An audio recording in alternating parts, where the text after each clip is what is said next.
The interrogation chamber aboard the Vorthak battlecruiser Crimson Talon was designed to break spirits. Its walls pulsed with a sickly bioluminescent glow, and the air carried the metallic tang of fear-inducing pheromones. Commander Zektar stood behind the neural restraint chair, his 6 arms crossed as he studied their latest prisoner.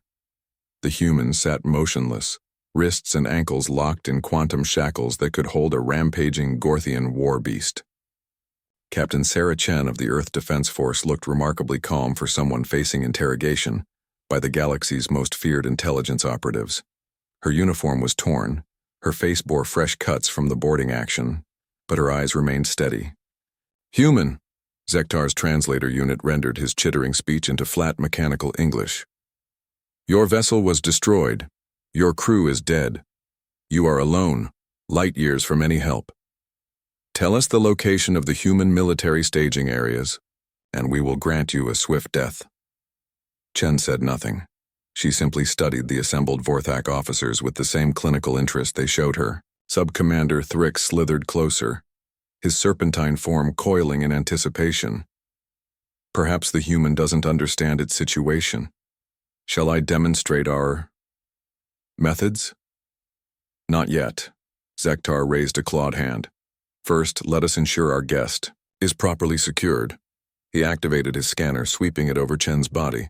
No weapons detected, no cybernetic enhancements, no hidden devices. He paused, mandibles clicking in what passed for Vorthak amusement. How disappointing.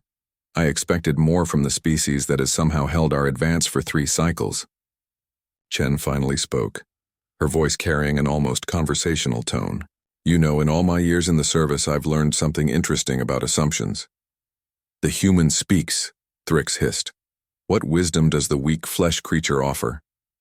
"You assume that being unarmed makes me helpless." Chen's lips curved in a slight smile. "That's your first mistake." Zektar's compound eyes narrowed. "Empty bravado. You sit locked in quantum restraints that could hold a rampaging Gorthian war beast, yes," Chen interrupted. "About 12,000 newtons of crushing force per square centimeter. Impressive." She tilted her head. "Tell me, how much do you know about human anatomy?" "Enough to know where to cut for maximum pain," Thrix replied, acid dripping from his fangs. "But do you know about adrenaline?" Chen's breathing began to slow, becoming deeper, more controlled. "It's a fascinating chemical.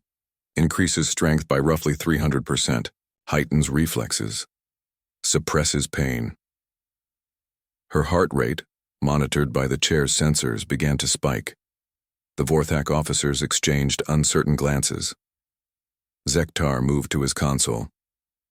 "Her biological readings are unusual. Heart rate increasing, but muscle tension decreasing." Chen closed her eyes. "My grandfather taught me something when I was young. He served in the old wars back on Earth. He said the most dangerous human isn't the one with the biggest gun." Her voice dropped to barely above a whisper. "It's the one with nothing left to lose." "Sedate her," Zektar commanded, but as Thrix moved toward the medical dispenser, Chen's eyes snapped open. "Second mistake," she said calmly, "was assuming your quantum restraints could hold a human experiencing a full adrenal dump combined with—" The temperature in the room began to drop. Frost formed on the metal surfaces as Chen continued speaking, her breath now visible in white puffs. "Extreme hypothermic shock therapy training." Zektar's scanner began screaming alarms. "Impossible.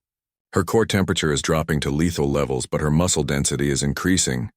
Chen's voice remained steady, even as ice crystals formed on her eyelashes. "Turns out, when you drop human body temperature low enough, fast enough, quantum field harmonics get very interesting." The quantum shackles, designed to adapt to the quantum signature of living tissue, began to flicker, as Chen's rapidly changing biological state confused their sensors. "You see," she continued, her breathing creating small clouds of vapor, "humans have this annoying habit of surviving things that should kill us. Environmental extremes, impossible odds." The restraint sparked. Really badly designed prison cells.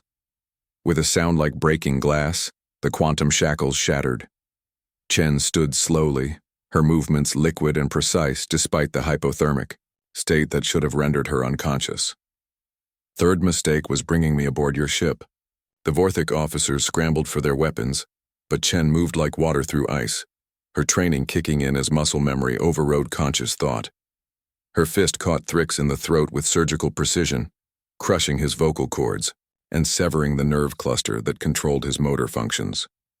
Zektar managed to draw his plasma rifle, but Chen was already moving, using Thrix's falling body as a shield. She twisted, grabbed the weapon, and in one fluid motion turned it on its owner. Fourth mistake, she said, as the remaining officers, backed toward the door, was thinking that being unarmed meant I wasn't dangerous. The energy bolt that followed lit up the interrogation chamber like a miniature star. Silence fell over the room like a heavy blanket. When the emergency response team arrived 12 minutes later, they found the interrogation chamber sealed and its environmental controls locked in full hypothermic mode. Inside, they discovered their officers' bodies arranged with military precision, and a message burned into the metal wall in perfect Vorthak script. 1 human, 0 weapons, infinite possibilities. Captain S. Chen, Earth Defense Force. The human herself was gone, vanished into the ship's ventilation system like smoke. 3 hours later, the Crimson Talon suffered what the automated logs would record as a cascading system failure originating in the main reactor core. The ship's distress beacon managed to transmit for exactly 47 seconds before going silent forever. In the debris field that remained, salvage teams would later find a single escape pod, its occupant already long gone by the time they arrived.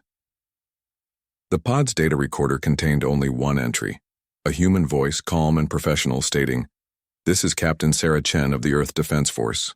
Tell your commanders, you can disarm a human, but you can never make them harmless. We are weapons, we are tools, we are survivors, and we are coming for you." The recording ended with what sounded distinctly like laughter.